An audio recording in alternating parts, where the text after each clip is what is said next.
Ram Krishna Hari. Today's question is: people are more interested and more enthusiastic and more happy in learning the spiritual knowledge.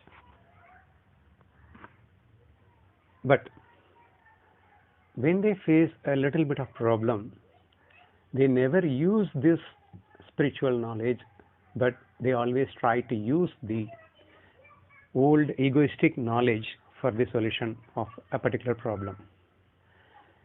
The whole of Bhagavad Gita is explaining how to deal with the problems, how to be happy even in adverse, worst situations also.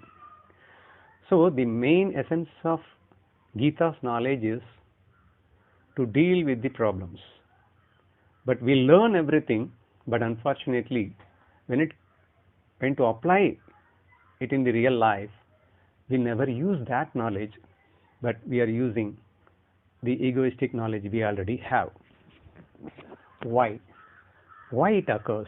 Why the people are doing like this? So this is the question we are discussing. Of course, basically, all our group peoples unanimously told one important thing is, it is because of the habit.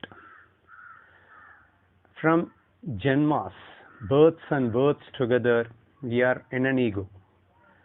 So automatically, because of the habit, we naturally immediately go into that previous old traits we already have.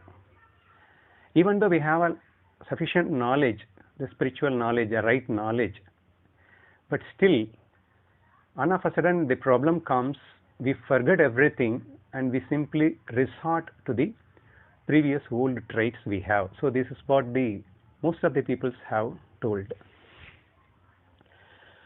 But when my turn has come, what I was explaining is, okay, what you said is also absolutely true, but what is the solution? Okay, this is the reason why the people are behaving like that. But we cannot simply we cannot give excuse like this, and we cannot escape from spirituality. So we learn just to enjoy, just to experience this spiritual bliss. And as long as if we don't experience, then the learning is of no use. Of course, when you learn, you will feel more interest, more happy, and etc. That is because that we have a clarity in the life. Before this knowledge, it is something like living in a darkness. We don't know why and what the things are happening. But when we learn this spiritual knowledge, we can able to understand that why one is suffering, why one is not suffering, and what is karma. And if you do good things, then the good things will happen. If you do bad, and the bad things happens back to you. We are able to exactly understand what is life and where is happiness. So when you come to know this truth and all, automatically you feel, oh, we can get a light inside the darkness. So suddenly we feel happiness. Okay, that is okay.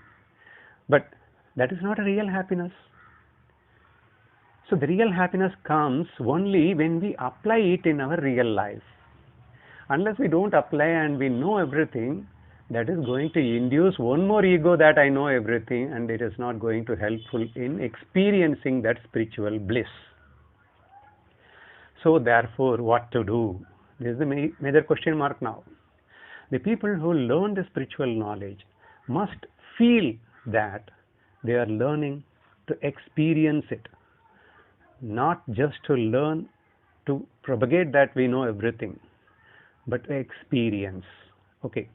Next thing is how to experience it. A very important proverb: ounce of practice is better than the tons of knowledge. So amassing the tons of knowledge is of no use unless you are not experiencing anything, or unless you experience it. So how to practice it? What is the way of experiencing? It's very simple. The essence of Bhagavad Gita is Samabhavana. In the whole of Gita, Mauli as well as Krishna keep on insisting that keep your mind in samabhavana. Never look anything as great and never look anything as small. Success and failure should be experienced equally. Praise and blame must be experienced equally. So whatever happens, we must try to feel it as a different kind of taste, and we should never suffer under any circumstances. So this is the basic essence of Gita, and for that purpose he proved that the happiness lies in your mind and in your thoughts. And it is just because of your dislikes you are unable to enjoy a particular situation. If you are able to throw the likes and dislikes, automatically you will be in a samabhavana.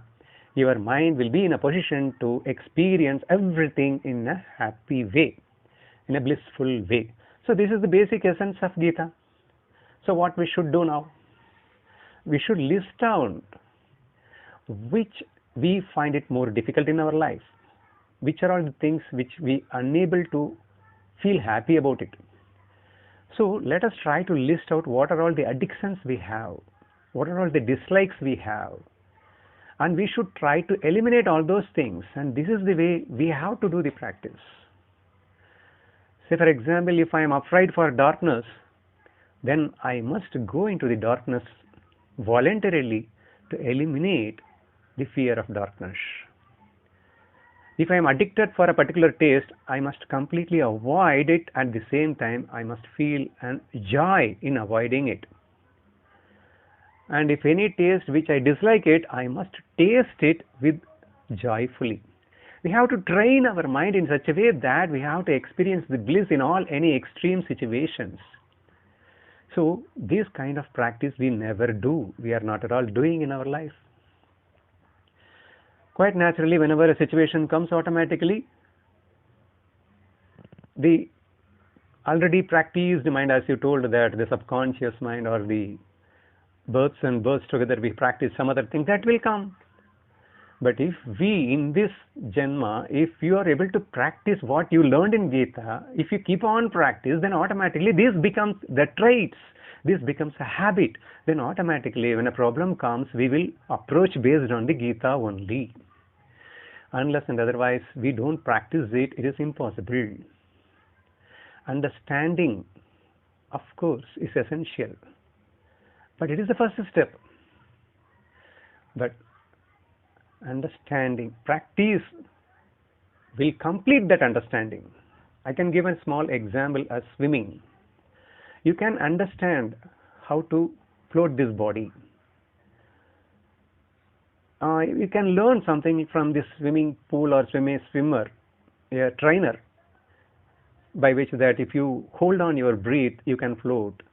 And if you press this hand like this, and if you shake your body like this, then automatically you can float. So this is the theoretical knowledge we can understand, but unless if you dip into the water and if you try to experience what you have learned, that understanding cannot complete.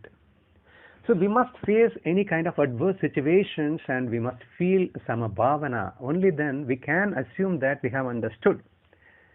So as long as if we are unable to experience anything, but if you say that I understood the Gita, then it is a false.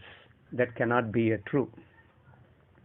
So therefore, here I strongly insist that the practice is the must thing we must follow to completely experience the spiritual bliss in every walk of life. And of course, the problem can never become the problem if you are approaching through a spiritual way. And in fact, we experience and encounter any problems with highly enthusiastic and happy way, like Krishna did in his life. Krishna is the man who faced an extreme difficulties in his life, but with full of smiling face, because he is a man of samabhavana. He is a man of knowledge. So, like Krishna, we must also apply the knowledge he taught in our life. Only then, whatever we learned is of any use in our life. So, this was the essence we discussed in the today's class.